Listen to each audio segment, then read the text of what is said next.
বন্ধুরা, মাম্পি লাইফস্টাইলে নতুন একটি রেসিপি নিয়ে এসেছি। তো আজকে করব আর মাছের ঝাল। তো আর মাছ নিয়েছি, মশলা নিয়েছি হলুদ, লবণ, পেঁয়াজ কুচি, জিরে বাটা, আদা বাটা, লঙ্কা বাটা একসঙ্গে বেটে নিয়েছি। তো এখন আমি মাছটা ভেজে নেব। গরম হয়ে গেছে, এখন আমি মাছগুলো দিয়ে দেবো, ভাজা করে নেবো। মাছগুলো ভাজা হয়ে গেছে, মাছ ভাজা তেলে জিরে দিয়ে দিচ্ছি, পেঁয়াজ কুচি দিয়ে দিচ্ছি,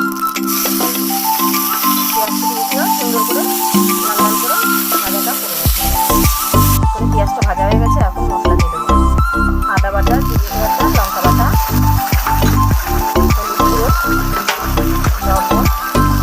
এখন কষতে থাকবো, কষানোর জন্য একটু জল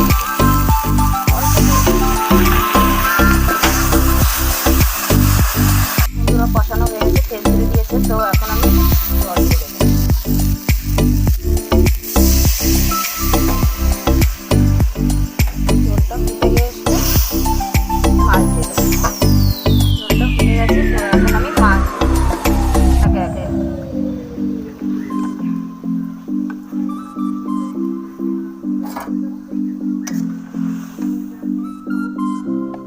বন্ধুরা, হয়ে গেছে। তো এখন আমি গরম মশলা দিয়ে নামিয়ে দেবো।